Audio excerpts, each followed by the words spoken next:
साथियों, मोहम्मद बिन तुगलक के बारे में ये भी कहा जाता है कि ये जो व्यक्ति था, इसके बारे में ये भी कहा जाता है कि ये जो अ, अपने राज्यों को जीतने का इसको इतना शौक़ था कि एक भी कतरा भी भूमि का जो है वो जीते बिना ये नहीं रह सकता था।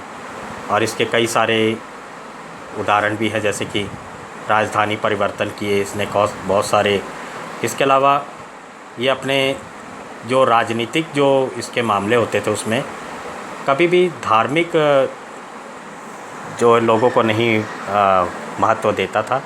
इसने कई सारे उलेमाओं को न्याय के उसमें घसीटा और कई सारी योजनाएं इसने चलाई, जिसका कि बहुत दुरुपयोग हुआ मोहम्मद बिन तुगलक के बारे में।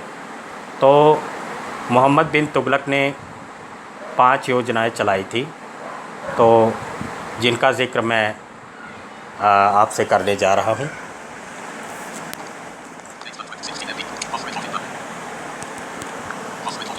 साथियों, सबसे पहला कारण था राजधानी परिवर्तन। तो मोहम्मद बिन तुगलक ने राजधानी परिवर्तन भी किया। उसने दिल्ली से दक्षिण में देवगिरी को अपनी राजधानी बनाया। उसका कारण ये था कि दिल्ली जो कि उत्तर पश्चिम के बहुत नज़दीक में था, तो वहाँ पे जब ये बहुत नज़दीक था तो वहाँ पे क्या था कि मंगोलों का आक्रमण हो सकता था। तो इस वजह से उसने जो है दिल्ली से देवगिरी को अपनी राजधानी बनाना आरंभ किया। और देवगिरी के बारे में एक चीज़ और है कि देवगिरी जो है राजधानी, वो धन के मामले में काफ़ी जो है अच्छी खासी, वहाँ पे अच्छा खासा धन था।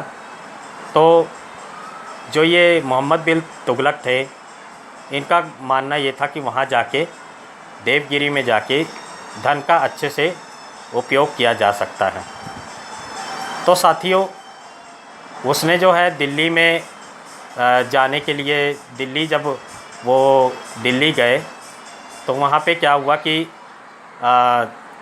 दिल्ली से लोगों को ले जाने का उसने प्रबंध किया। रास्ते में उसने कई सारे वृक्ष लगाए, कई सारी जो सुविधाएं बांटी, यहाँ तक कि उसने वहाँ पे कई सारे कारावास बनाए जनता को ठहरने के लिए। लेकिन उसमें बहुत सारा धन बर्बाद हो गया और ये योजना जो है उसकी सफल नहीं हो पाई। तो ये योजना सफल नहीं हो पाई, उसका कारण भी यही था कि भाई इतनी दूर लोग जा रहे थे, बहुत दूर जा रहे थे। तो कई सारे लोग जो थे उनका तो भाई देवगिरी जाने से पहले ही उनका निधन हो गया, और कुछ जाकर राजधानी में जाके कुछ लोगों ने अपना दम तोड़ दिया। तो ये बात थी जब राजधानी परिवर्तन हुआ। और उसके बाद क्या हुआ कि इसकी असफलता भी हुई। असफलता ये हुई कि वहाँ के जो लोग थे, दिल्ली के जो लोग थे, वो मुसलमान थे और वहाँ देवगिरी के लोग हिंदू थे, और हिंदू और मुसलमानों में उनकी आपस में बनी नहीं, मतलब वहाँ पे वो अपने आप को ढाल नहीं सके। और दूसरी बात ये हुई कि मुसलमान ढाल नहीं सके। और आपको जैसे अब मान लीजिए अब मैं लुधियाना में रहता हूँ। लुधियाना से अगर मुझे कोई कह दिया जाए कि भाई तू यहाँ पे चला जा, दिल्ली चला जा, तो दिल्ली मुझे नहीं भाएगा। क्यों नहीं भाएगा? क्योंकि भाई शुरू से हम लुधियाना में रह रहे हैं, हमारा जन्म ही यही हुआ है, तो हम वहाँ रह के क्या करेंगे? ठीक है, थोड़े दिन परेशानी आएगी, लेकिन धीरे धीरे हम अपने आप को ढालने की कोशिश करेंगे।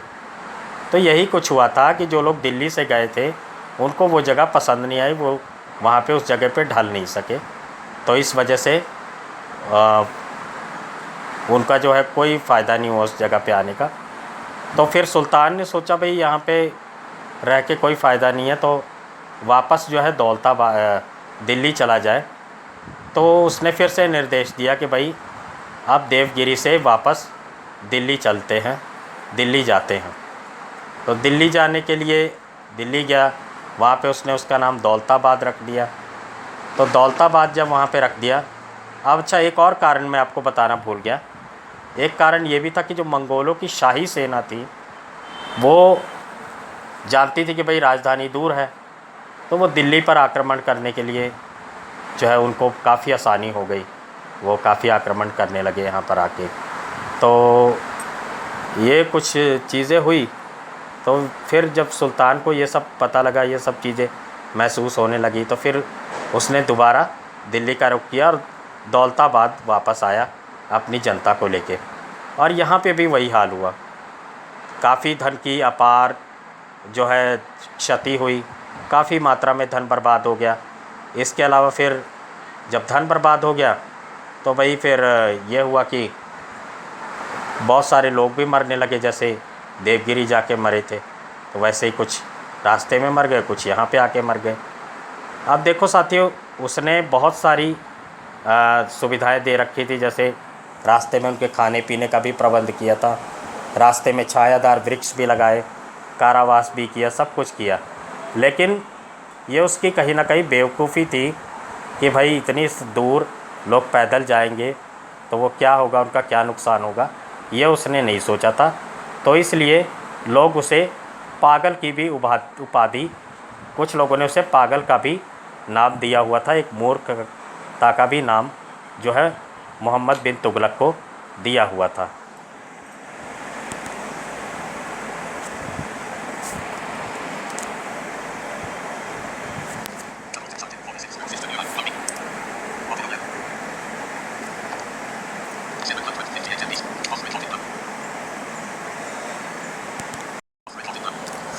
हाँ जी, तो मोहम्मद बिन तुगलक की दूसरी योजना थी दोआब में कर वृद्धि।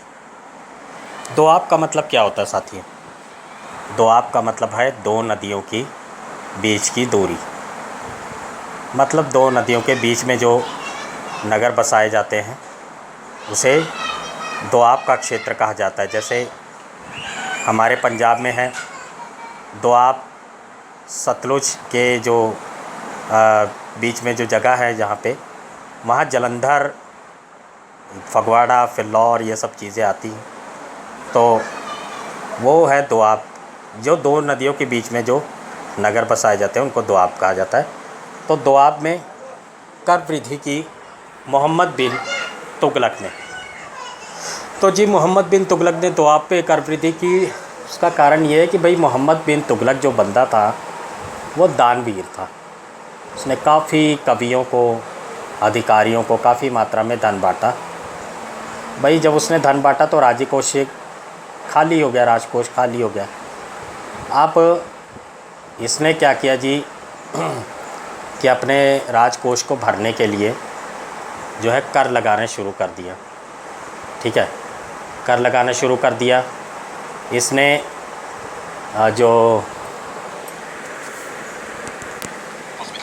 जो दोआब की जगह थी वो काफ़ी उपजाऊ होती थी, तो वहाँ के किसानों पर उसने कर लगा दिया।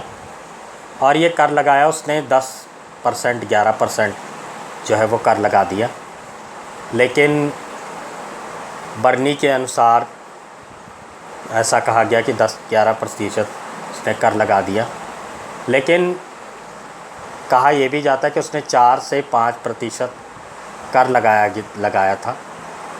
और वहाँ पे क्या था कि दोआब में जो सुल्तान के प्रति हिंदुओं का काफ़ी विद्रोह की भावना रहती थी, उस वजह से भी उसने वहाँ पे कर लगाया। और तो ये कर लगाने के उसके कारण थे। और जो किसानों ने उसको कर नहीं दिया तो उन किसानों को उसने खदेड़ के जंगल की तरफ ले गया और उनका वहाँ पे उनका शिकार कर दिया। अच्छा, दूसरी बात ये भी है कि जो वहाँ पे उसने कर लगाए। अच्छा साथियों, कर के संबंध में सफलताओं के कई कारण आए, जिसमें सबसे पहला कारण तो ये था कि भाई उपजाऊ नहीं था दोआब, क्योंकि वर्षा हुई नहीं थी। तो इस वजह से जो दोआब है वो उपजाऊ नहीं हुआ था। तो इस वजह से जो है इनको कर देने में काफ़ी समस्या आई। इसके अलावा उसने किसानों पे, जो किसानों ने कर नहीं दिया था, तो जैसे मैंने पहले आपको बताया कि उन्होंने जो जंगल में वो कि अपने खेत छोड़ के भाग गए, तो वहाँ पे उनका पीछा किया गया। और दूसरी बात कि जो सरकारी अधिकारी थे वे काफ़ी मात्रा में उन्होंने जो है वो कर वसूली किया। तो ये बात है। साथियों, तीसरे कारण की अगर बात करें तीसरा कारण है कृषि का, जो कृषि के योग्य भूमि। तो साथियों, कृषि की तरफ भी मोहम्मद बिन तुगलक ने काफ़ी योगदान दिया। कृषि में उसने 60 वर्ग का एक भूखंड खरीदा, जहाँ पे उसने अलग अलग प्रयोग में अलग अलग फसलें उगाई। और जब उन फसलों को जो है उगाई गई वहाँ पे, तो जो उनका जो फसलें उगी, तो उसके द्वारा किसानों को जो है, भूमिहीन जो किसान थे उनको भूमि प्रदान की गई। तो इससे भी क्या हुआ कि जो मोहम्मद बिन तुगलक है उसको काफ़ी मात्रा में कृषि में जो फ़ायदा हुआ था, उससे भी काफ़ी सारा धन जो है व्यय हुआ। राजकोष से काफ़ी सारा धन व्यय हुआ। साथियों, जो इसने कृषि के संबंधित कार्य किए थे, तो उसमें बहुत सारी असफलताएं हुई। असफलताएं ये हुई कि जो उसने भूखंड खरीदा था उसमें उपजाऊ नहीं हुई, वर्षा नहीं हुई, तो उपज नहीं बढ़ी। दूसरा कारण ये था कि उसमें असफलता का ये कारण था कि उसमें फसल आई नहीं, तो जिसकी वजह से राजकोषीय घाटा काफ़ी व्यय हुआ, काफ़ी धन खर्च हुआ उसमें। तीसरी बात, जो लोग जो सरकारी अधिकारी थे उन्होंने काफ़ी धन जो है इसके मामले में काफ़ी धन जो है खर्च किया। मतलब उन्होंने भी वही काम किया जो भ्रष्टाचारी लोग करते हैं, उन्होंने भी कमीशन खा पी लिया उसका। तो ये कुछ हुआ। तो कृषि में भी उसको जी कोई ख़ास फ़ायदा हुआ नहीं। और उसने अगर अपनी सोच कृषि की तरफ कुछ अच्छी की होती, तो शायद, या अपने दिमाग से कुछ सोचा होता, तो शायद राजकोषीय घाटे में, जो राजकोष है उसमें कुछ तो जो है परिवर्तन होता। लेकिन राजकोष किसी तरीके से भी खाली नहीं, पूरा भरा नहीं।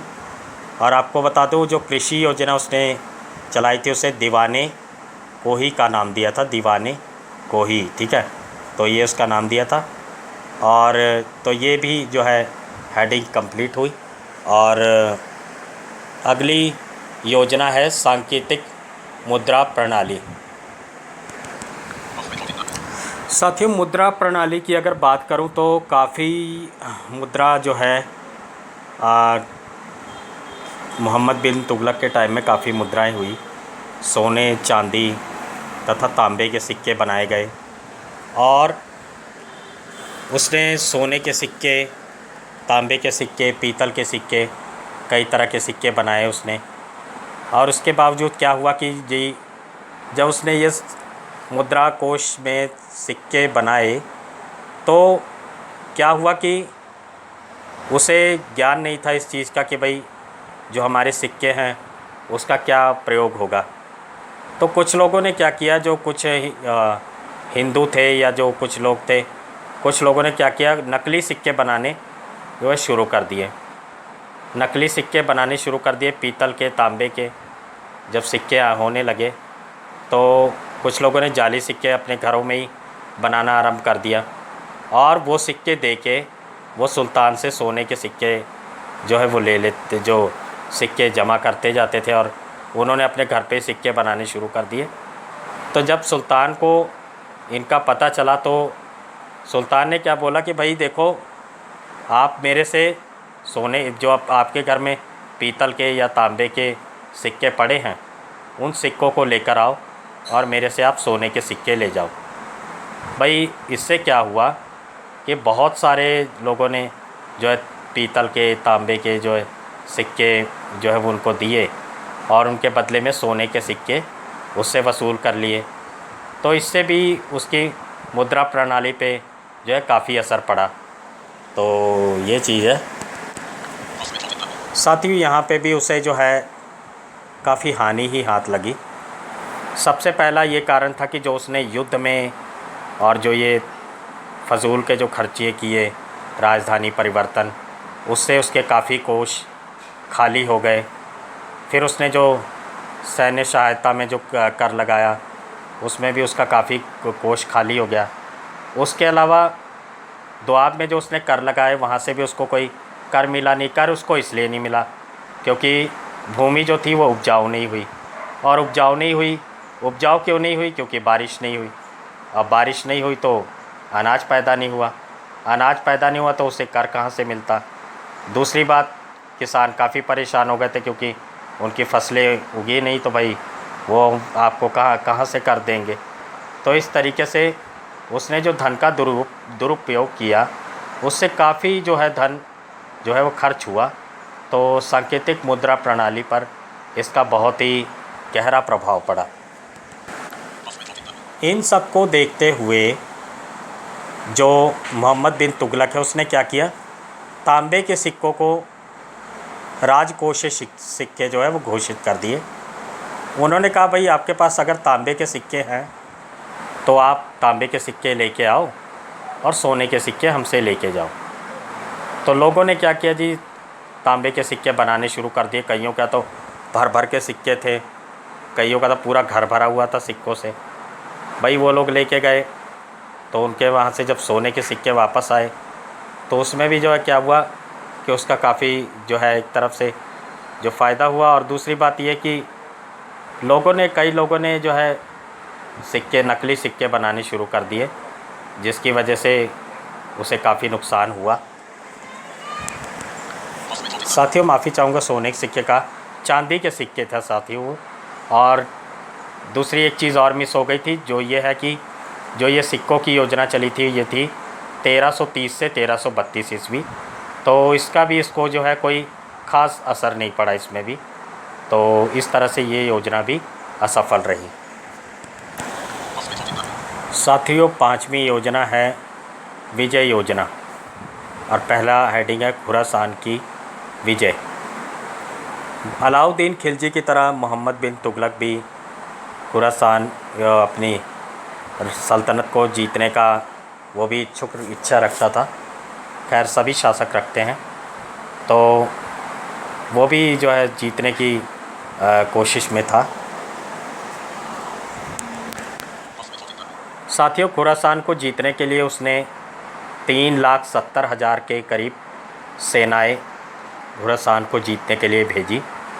और जब ये सेनाएं उनके भेजी तो वहाँ पे ईरान और मंगोल की सेनाएं भी खुरासान को जीतना चाहती थी, जिसकी वजह से वहाँ पे काफ़ी युद्ध हुआ। तो इस तरह से काफ़ी जो है वो अपनी सेनाओं के साथ युद्ध करता रहा। परंतु साथियों हुआ क्या कि जो सेनाएं थी 1 वर्ष तक वो युद्ध कर रही थी। तो 1 वर्ष तक उनको जो है काफ़ी योजनाएं दी गई, उनको जो है काफ़ी वेतन दिया गया। तो 1 वर्ष तक जब युद्ध चलता रहा तो काफ़ी अपार धन की जो है क्षति हुई, जिसकी वजह से इस पर भी, सुल्तान पर इसका भी बहुत बुरा प्रभाव पड़ा। साथियों दूसरी विजय थी कराज्य की विजय। तो कराज्य की विजय में क्या हुआ कि वहाँ पे जब आक्रमण करने के लिए सुल्तान ने 1 लाख सेनाएं भेजी, 1 लाख सेनाएं भेजी, तो वहाँ पे क्या हुआ कि वहाँ पे उसे काफ़ी हार का सामना करना पड़ा, कई सारे सैनिक मारे भी गए। उसके पश्चात क्या हुआ कि वहाँ पे महामारी फैल गई, जिसके पश्चात महामारी फैली तो वो लोग वहाँ से चले आए। तो इससे क्या हुआ, अराजकता फैल गई, वो लोग वहाँ से वापस आ गए। जब वापस आए तो उनको रास्ते में भी खदेड़ के कई सैनिकों को मार दिया गया। तो इससे क्या हुआ कि 2-3 सैनिक ही बचे। और फिर अंत में क्या हुआ कि कहा यह जाता है कि गुजरात में जब गुजरात की जो है विजय हुई, जो गुजरात में युद्ध हुई थी तो हुआ था, तो वहाँ पे सुल्तान को पकड़ लिया गया था। और वहीं पे जो है पकड़ने के बाद उनकी जो है हत्या कर दी गई थी। तो ये था साथियों मोहम्मद बिन तुगलक का इतिहास। फ्रेंड्स, हमारा अंतिम टॉपिक है नासरुद्दीन महमूद। तो नासरुद्दीन महमूद के बारे में बताया जाता है कि सिकंदर शाह की मृत्यु के बाद नासिरुद्दीन मोहम्मद महमूद को जो है अंतिम बादशाह जो है वो घोषित किया गया। तुगलक वंश का जो है वो अंतिम बादशाह हुआ। तो ये 1394 में आया। और इसके बाद क्या हुआ कि उसने अपने एक शासक, अपने जो उनके साथी हैं सरवर मलिक, उनको वज़ीर घोषित कर दिया गया। तो सरवर मलिक को जो है उन्होंने वज़ीर घोषित कर दिया। और नासिरुद्दीन महमूद अलाउद्दीन सिकंदर शाह के छोटे भाई थे। ठीक है, तो ये बात है। और साथियों, सरवर मलिक जो वज़ीर बना था उसे जौनपुर का शासक जो है वो घोषित कर दिया गया था। जौनपुर यूपी का एक बहुत ही महत्वपूर्ण ज़िला है। तो वहाँ का सरवर मलिक को जो है शासक घोषित कर दिया गया था। साथियों, मलिक सरवर को जो है वो ख्वाजा जहाँ के भी नाम से जाना जाता है। और ये इतिहासकार इसे मलिक सरवर और ख्वाजा जहाँ के भी नाम से इसको जानते हैं। नासरुद्दीन महमूद ने मलिक सरवर को मलिक उसर्ग की उपाधि प्रदान की थी। किसकी उपाधि प्रदान की थी? मलिक उसर्ग की उपाधि प्रदान की थी। मलिक उत्सर्ग का जो अर्थ होता है वो होता है दूर का स्वामी। नासिरुद्दीन तुगलक के समय राजस्थान, बंगाल, बुंदेलखंड आदि राज्य अपने आप को स्वतंत्र राज्य घोषित करने लगे थे। और महमूद नासिरुद्दीन के जो शासनकाल है वो ज़्यादा दूर नहीं था, दिल्ली से पालनपुर तक ही था। और इसीलिए उसको जो कहा भी जाता था कि भाई ये दिल्ली से पालनपुर तक जो है वो सुल्तान की जो है वो शासन था। तुगलक वंश के शासनकाल में दो शासक जो है वो राज्य कर रहे थे। नासिरुद्दीन जो थे वो दिल्ली पे शासन कर रहे थे और नासरुद्दीन जो थे वो थे फ़िरोज़ाबाद के शासक। और उसके अलावा जो दूसरे थे वो थे फ़िरोज़ाबाद के शासक थे। दूसरे का नाम नुसरत शाह है। नुसरत शाह जो फ़िरोज़ाबाद में शासन कर रहे थे वो नुसरत शाह है। तो नुसरत शाह जो थे वो फ़िरोज़ाबाद में शासन कर रहे थे और नासिरुद्दीन जो कर रहे थे वो दिल्ली में शासन कर रहे थे। और ये किसका पुत्र था? ये था नुसरत ये किसके पुत्र थे? एक मिनट। हाँ साथियों, जो नुसरत शाह थे वो फ़तेह खां के पुत्र थे। नुसरत शाह किसके पुत्र थे? फ़तेह खां के पुत्र थे। तो उसके अलावा जो खिज्र खां था, जो पंजाब का शासक था, वो दिल्ली के शासकों से बहुत तंग था क्योंकि दिल्ली में बहुत ज़्यादा विद्रोह हो रहा था। तो वो जो है दिल्ली के शासकों से बहुत ज़्यादा परेशान था। जब उसने देखा कि दिल्ली में षड्यंत्र रचा जा रहा है तो उसने समरकंद के शासक तैमूर को आक्रमण करने के लिए बुलाया। और वो धन का बहुत लालची था। तो वो फिर वहाँ पे जो है दिल्ली उसे बुलाया गया। और साथियों वही हुआ फिर। उसने धन की लालच, धन को पाने की चाह में बहुत सारा जो है वो धन दिल्ली पे आक्रमण कर दिया और बहुत सारा धन वो लूट के ले गया। और उसने दिल्ली पर आक्रमण कब किया? 1398 ईस्वी में। कब किया? 1398 ईस्वी में। और 1398 ईस्वी में जब उसने दिल्ली पे आक्रमण किया तो उसने जो तुगलक वंश है उसे पूरी तरह से जो है वो नष्ट कर दिया, मतलब नष्ट कर दिया के हिसाब से तुगलक वंश को समाप्त करने का उसने जो है पूरी तरह से अंत्य किया।